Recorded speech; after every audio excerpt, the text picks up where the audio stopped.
Did you know there are two ways to get the U.S. Standard General Ledger chart of accounts? Let me walk you through both ways.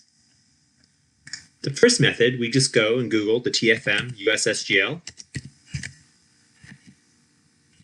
We'll be able to click on the first link, USSGL TFX.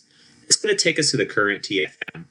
I'm going to click on part 1 because I'm looking for the current fiscal year, which happens to be 2025. I'm going to click on now the section 1 chart of accounts, then individual files, and then click on the PDF icon. This is going to bring us the TFM chart of accounts as a PDF.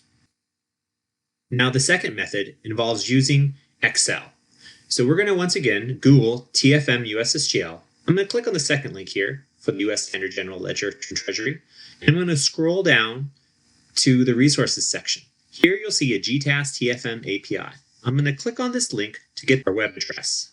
Now I'm going to go to Excel, navigate to Data. I'm going to go to the Get Data section and click on From Web. I'm going to paste the web address in here and click OK. You are now in the Power Query function of Excel. From here, I'm going to click the list next to Account List. I'm going to convert to table. I'm going to click OK. And then I'm going to expand the columns.